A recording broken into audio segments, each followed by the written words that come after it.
संज्ञा।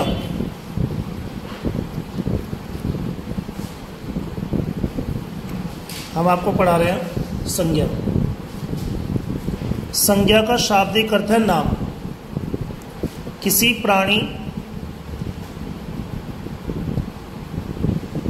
वस्तु, स्थान, भाव आदि का नाम ही संज्ञा कहा जाता है। आपने इंग्लिश में डेफिनेशन पढ़ रखी है, noun is the name, person, place और थिंग्स। ठीक है, प्राणी, वस्तु, स्थान, भाव आदि का नाम ही उसकी संज्ञा कही जाती है। या फिर हम ये भी कह सकते हैं किसी का नाम ही उसकी संज्ञा है। आपने इंग्लिश में डेफिनेशन पढ़ रखी है, noun is the name, person, place और थिंग्स। तो वही कि किसी का नाम, स्थान और वस्तु का जो शब्द आपकी पहचान कराते हैं वही क्या कहलाता है, आपके संज्ञा शब्द कहलाते हैं। संज्ञा की बात करें, संज्ञा जो है हमारा व्युत्पत्ति के आधार पे 3 प्रकार की है, रूढ़, यौगिक और योग रूढ़।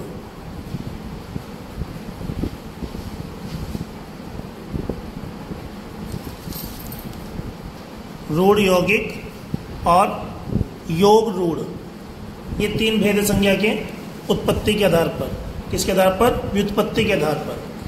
अर्थ के आधार पर बात करें, अर्थ के आधार पर संज्ञा के 5 भेद हैं। सबसे पहला आता है आपका व्यक्तिवाचक संज्ञा,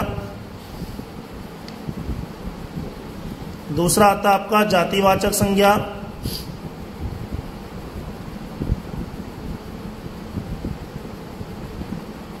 तीसरा आता है आपका द्रव्यवाचक संज्ञा,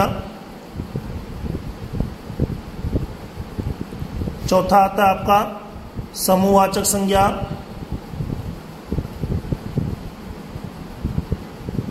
और 5वां आता है आपका भाववाचक संज्ञा।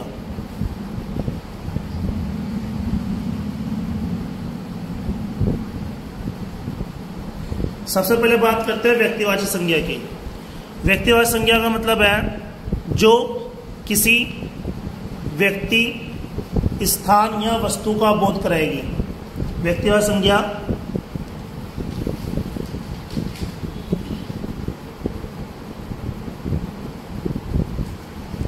किसी व्यक्ति,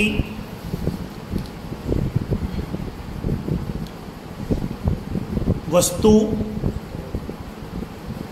या स्थान का जो शब्द बोध कराएंगे उन्हें हम व्यक्तिवाचक संज्ञा कहेंगे।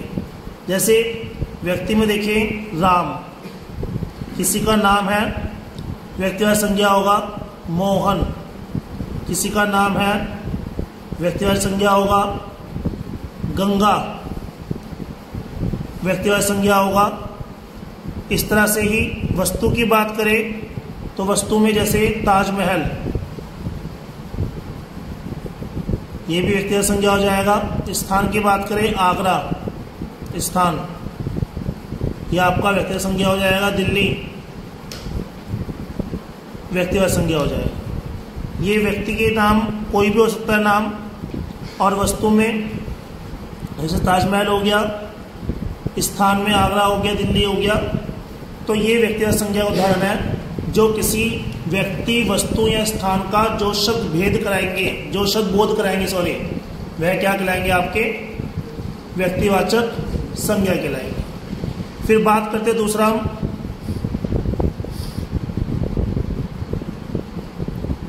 जातिवाचक संज्ञा।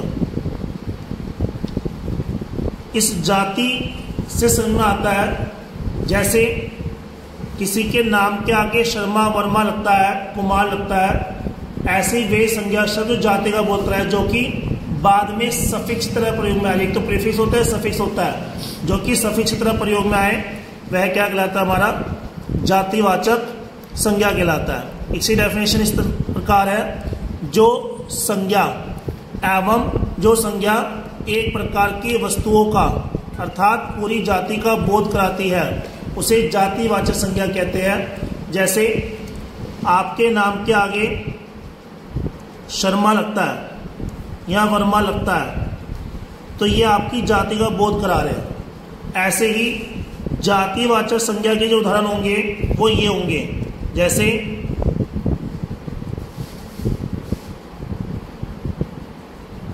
नदी, ये जातिवाचक संज्ञा उदाहरण क्यों होगा, क्योंकि नदी जो है एक नहीं है। अलकनंदा नदी है, भागीरथी नदी है, मंदाकिनी नदी है। यदि उत्तराखंड की बात करें तो इतनी सारी नदियां है, हमारी पिंडर नदी है।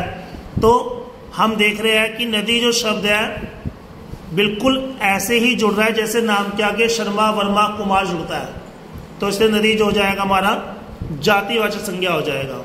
ऐसे ही हमारा पर्वत है, पर्वत भी हमारा जातिवाचक संज्ञा होगा, क्योंकि यदि उत्तराखंड में पर्वतों की बात करें तो कई सारे पर्वत है, जैसे आपका कामेत पर्वत हो गया, नीलकंठ पर्वत हो गया, नंदा देवी पर्वत हो गया, कई सारे पर्वत। पर्वत शब्द जो है हमारा जाति का बोध कराएगा। और बात करें जैसे देश की बात करें, देश हमारा जातिवाचक संज्ञा है। हाँ, यदि भारत आ जाता भारत तो हमारा व्यक्तिवाचक संज्ञा हो जाता, क्योंकि भारत एक है। पर देश कई सारे हैं तो देश जातीय संज्ञा होगा। क्यों? क्योंकि ये देश इस तरह से लगता है, भारत देश, चीन देश, अमेरिका देश, इसे देश किसमें आएगा, हमारा जातीय संज्ञा में आएगा। ऐसे राज्य आ गया। अब राज्य एक तो है नहीं, तो राज्य भी नाम के शर्मा वर्मा लगता है। ऐसे राज्य उत्तराखंड राज्य, हिमाचल प्रदेश राज्य, अरुणाचल प्रदेश राज्य, उत्तर प्रदेश राज्य, तो इस तरह से राज्य भी हमारा किसमें आ जाएगा, जातीय संज्ञा में आ जाएगा। जैसे कॉलोनी, अब एक कॉलोनी तो है नहीं, कई सारी कॉलोनियां होती है, तो ये भी हमारा जातीय संज्ञा में आ जाएगा। फिर बात करें जैसे कॉलोनी हो गया, अब और भी जैसे लड़का हो गया, ये भी मैं जातीय क्योंकि जाति का बोध कराया। जैसे राम लड़का, मोहन लड़का, सोहन लड़का, ये लड़का जो शब्द है जाति की तरह प्रयोग में आ रहा है। ऐसे ही लड़की भी क्या हो जाएगा, हमारा जातिवाचक संज्ञा हो जाएगा।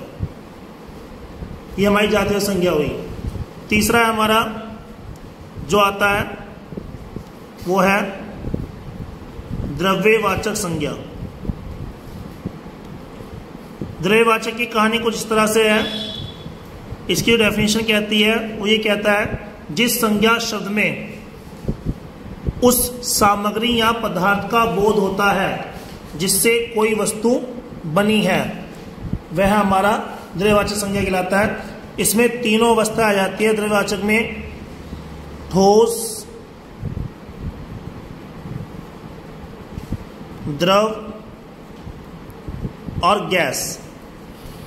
ये तीनों अवस्था इसमें आ जाती है हमारी। ये तीनों अवस्था हमारी ठोस, द्रव, गैस वाली द्रव्यवाचक संज्ञा में आ जाती है। यदि बात करें ठोस के अंदर, वो सभी चीजें आएंगी जो ठोस में हमें मिलती है, जैसे सोना, चांदी, तांबा। ये भले ठोस में है पर कहलाएगा हमारा द्रव्यवाचक ही। द्रव्यवाचक में हमारा, अच्छा, इसमें सबसे ज्यादा ठोस में कई बार आया है वो ऊन शब्द कई बार आया है कि ऊन में किस प्रकार की संज्ञा है, तो ऊन वैसे ठोस में आती है पर वो होती है आपकी द्रव्यवाचक संज्ञा। ऐसे फिर लिक्विड की बात करें तो द्रव्यवाचक में हमारे पानी, घी, दही, दूध, ये भी हमारे किस में आ जाएंगे, द्रव्यवाचक संज्ञा में आ जाएंगे। गैस में बात करें तो कई कई बार जो पेपर में आ रखा है वो आ रखा है धुआं, कोहरा, और जितनी भी गैसेस होती है वो सब इसमें आ जाएंगी, चाहे ऑक्सीजन हो, चाहे नाइट्रोजन हो, या फिर कितनी भी गैसें हो, वो सब हमारी इसमें आएंगी। पर कहलाएगा ये हमारा द्रव्यवाचक संज्ञा ही। द्रव्यवाचक संज्ञा के अंदर हमारे तीनों अवस्था रहती है, ठोस भी, द्रव भी और गैस भी। ठोस में जितनी भी आइटम आएंगी वो सब हमारी द्रव्यवाचक संज्ञा कहलाएंगी, द्रव में जितनी भी आइटम आएंगी हमारी सब द्रव्यवाचक संज्ञा कहलाएंगी, और गैस में भी जो जो गैसेस होंगी सारी की सारी वो भी हमारी द्रव्यवाचक संज्ञा ही कहलाएंगी। क्योंकि डेफिनेशन कह चुकी है आपको, जिस संज्ञा शब्द से सामग्री या पदार्थ का बोध होता है वह हमारा द्रव्यवाचक संज्ञा कहलाता है।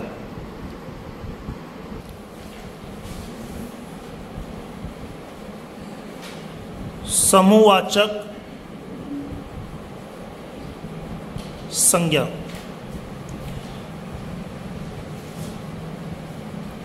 समूहवाचक संज्ञा से ही समझ में आ रहा है, समूह की बात जहां भी होगी, ग्रुपिंग की बात जहां भी होगी, जहां पर दो या दो से अधिक बंदों की बात हो रही होगी शब्द में, आप समझ जाओगे कि वहां आपका समूहवाचक संज्ञा है।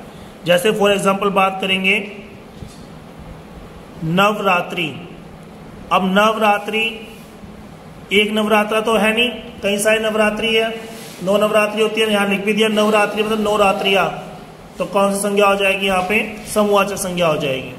बात करें जैसे परिवार, चाहे 2 बंदों का हो चाहे 100 बंदों का हो, परिवार ग्रुप में ही आएगा। टीम, चाहे 2 खिलाड़ी हो चाहे 15 खिलाड़ी हो चाहे 11 खिलाड़ी हो, कहलाएगा समूहवाचक में। सेना समूहवाचक ही कहलाएगा। जैसे आयोग समूहवाचक कहलाएगा, क्योंकि आयोग में कई सारे लोग होते हैं, हमारा समूहवाचक कहलाएगा। जैसे दल समूहवाचक कहलाएगा। समिति समूहवाचक कहलाएगा। लोग कहते हैं ना समिति का गठन करा गया, समूहवाचक कहलाएगा, ठीक है ना। जैसे सभा, ये भी किस में आएगा? आपका समूहवाचक संज्ञा में ही आएगा, ठीक है। तो इस तरह से जो 2 या 2 से अधिक बंदों की चीज होगी, 2 या 2 से अधिक वस्तुओं की चीज होगी, वह आपका समूहवाचक संज्ञा में कहलाएगा। यहाँ तक कि इन्होंने अंग्रेजी के वर्ड टी सेट, ये टी सेट मतलब चाय के कपों का सेट है जो 6 होता है, वो भी हमारा समूहवाचक संज्ञा में ही आएगा। अब नेक्स्ट चलते हैं आपका भाववाचक संज्ञा। भाववाचक संज्ञा के नाम से ही समझ में आ रहा है भाव, जहां आप शब्द को पढ़ते समय भाव प्रकट कर रहे हो, शब्द को पढ़ते समय भाव प्रकट कर रहे हो, तो वह हमारा भाववाचक संज्ञा कहलाता है। इसकी डेफिनेशन भी ये कहती है कि किसी भाव गुण, किसी भाव गुण दशा आदि का ज्ञान कराने वाले शब्द, इन तीनों का जो ज्ञान कराएंगे कराने वाले शब्द आपका भाववाचक संज्ञा कहलाते हैं। जैसे क्रोध, ये भाव है हमारा। मिठास, अब आप मिठास बोल रहे हो, आपको मिठास कैसे लगेगा? जब आप किसी चीज को टेस्ट करोगे तो आप बताओगे कि हाँ मीठा है, मिठास हो गया। यौवन मतलब जवान।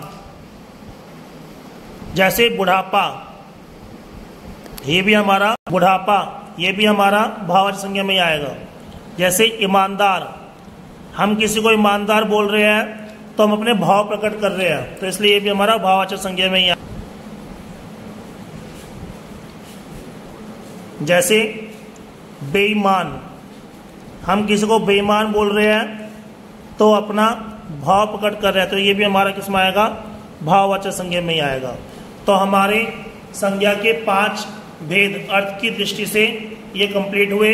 अब इसके बाद हम आपको जातिवाचक संज्ञा से भाववाचक संज्ञा बनाना सिखाएंगे, किस तरह बनाते हैं, और विशेषण से भाववाचक संज्ञा कैसे बनाते हैं, और क्रिया से भाववाचक संज्ञा कैसे बनाते हैं, वो हम आपको फिर नेक्स्ट वीडियो में बताएंगे।